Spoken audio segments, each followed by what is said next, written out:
ইসরায়েলের সাবেক প্রতিরক্ষা প্রতিমন্ত্রী মেইর মাসরি সম্প্রতি সামাজিক যোগাযোগ মাধ্যম এক্স বা সাবেক টুইটারে দেওয়া এক পোস্টে বলেন, ইরানে অভিযান চালানোর পর আমাদের পরবর্তী লক্ষ্য হবে পাকিস্তানের পারমাণবিক প্রকল্প। এই মন্তব্যে নতুন করে উত্তেজনা ছড়িয়েছে দক্ষিণ এশিয়ার ভূ রাজনীতিতে। বিশেষ করে যখন ইরান ইসরায়েল সংঘাত যুদ্ধের পরিধি ছুঁয়ে ফেলেছে, তখন এমন বক্তব্যকে বিশেষজ্ঞরা উস্কানিমূলক ও ঝুঁকিপূর্ণ বলে মন্তব্য করছেন।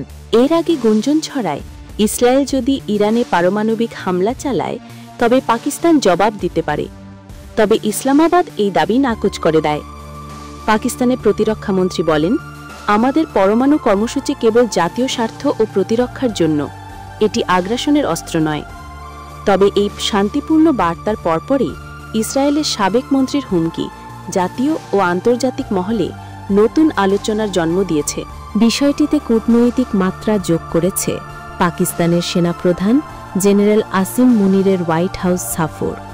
তিনি সম্প্রতি যুক্তরাষ্ট্রের সাবেক প্রেসিডেন্ট ডোনাল্ড ট্রাম্পের সঙ্গে মধ্যাহ্নভোজে অংশ নেন। ট্রাম্প সাংবাদিকদের বলেন, আমি জেনারেল মুনিরের সঙ্গে দেখা করে সম্মানিত বোধ করছি। বিশ্লেষকরা মনে করছেন, এই বৈঠক পাকিস্তানের কৌশলগত অবস্থান ও নিরাপত্তা উদ্বেগ নিয়ে ওয়াশিংটনের আগ্রহের ইঙ্গিত দেয়।